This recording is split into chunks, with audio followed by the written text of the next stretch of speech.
Bayangkan hidup di zaman kuno, di mana tradisi dan kebiasaan aneh menjadi bagian dari kehidupan sehari-hari. Beberapa di antaranya mungkin membuat kita geli, tertawa, atau bahkan merasa ngeri.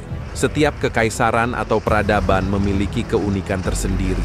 Tradisi yang tidak hanya mencerminkan nilai-nilai mereka, tetapi juga cara mereka bertahan hidup, memperkuat kekuasaan, atau bahkan menjalani kehidupan pribadi. Dan itulah yang akan kita bahas hari ini.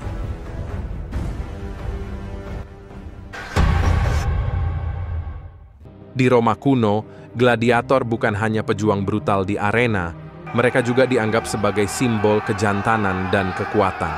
Begitu populernya para gladiator ini hingga ada kebiasaan yang benar-benar aneh. Wanita Roma membeli pot berisi keringat para gladiator.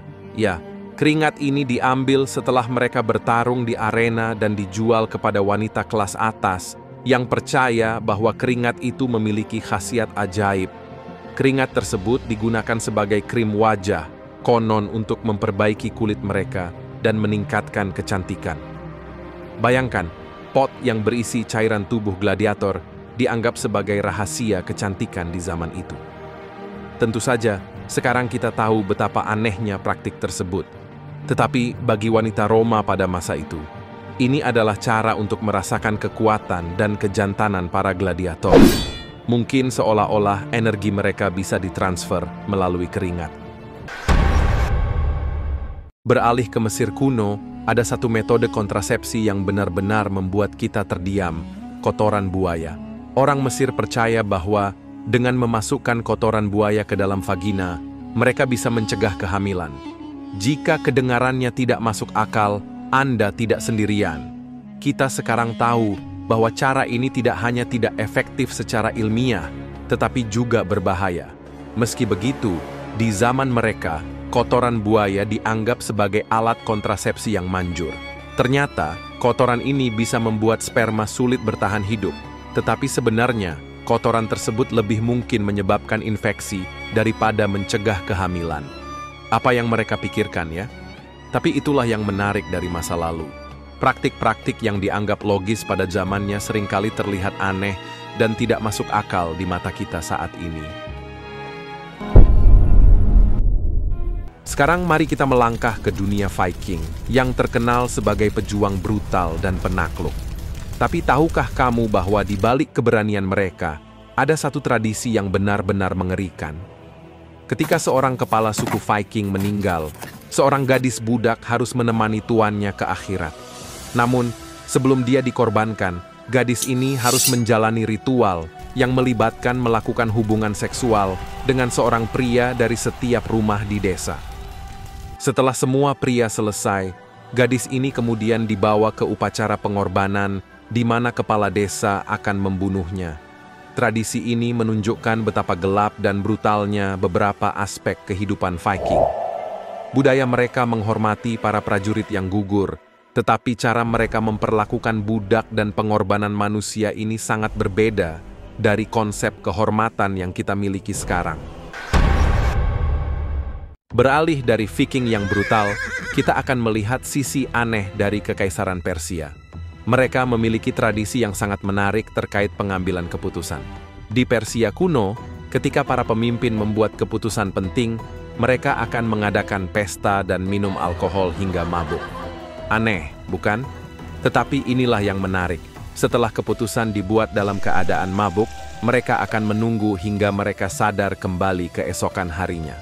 Jika mereka masih setuju dengan keputusan yang sama saat sudah sadar, barulah keputusan itu dianggap sah.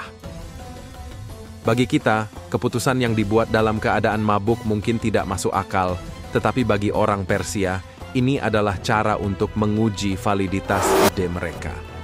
Dengan cara ini, mereka percaya bahwa keputusan yang baik harus tetap terasa benar, baik dalam keadaan mabuk maupun sadar.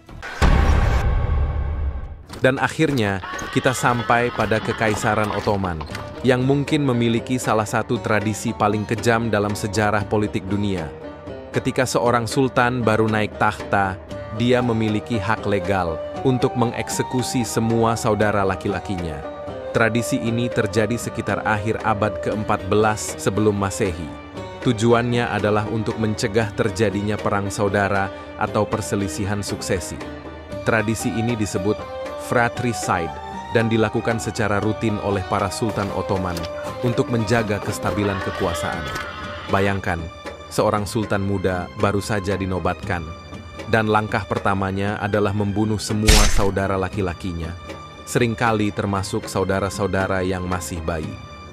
Di awal setiap pemerintahan baru, prosesi panjang peti mati, banyak di antaranya berisi bayi, akan dikeluarkan dari istana dalam prosesi besar. Pemandangan ini adalah salah satu sisi gelap dari kekaisaran yang dikenal dengan kekuatan dan kejayaannya, tetapi juga dengan kekejaman politik yang tak terbayangkan. Dari pot keringat gladiator hingga kotoran buaya sebagai alat kontrasepsi, dari pengorbanan budak Viking hingga keputusan mabuk orang Persia, dan dari pembunuhan saudara di Kekaisaran Ottoman. Semua ini menunjukkan betapa beragam dan anehnya tradisi dari masa lalu. Bagi mereka, ini adalah bagian dari kehidupan sehari-hari, cara mereka menjalani dunia yang sangat berbeda dari dunia kita saat ini. Kita mungkin merasa aneh atau ngeri dengan praktik-praktik ini, tetapi ini juga menunjukkan betapa jauh manusia telah berkembang dalam pemahaman kita tentang ilmu pengetahuan, kesehatan, dan moralitas. Meski begitu, cerita-cerita ini juga mengingatkan kita bahwa di balik kejayaan dan kekuatan setiap kekaisaran, selalu ada sisi gelap yang tersembunyi, kebiasaan yang mungkin membuat kita berpikir dua kali tentang apa yang dianggap normal di masa lalu. Dan mungkin beberapa kebiasaan modern kita sendiri akan terlihat sama anehnya di mata orang-orang di masa depan.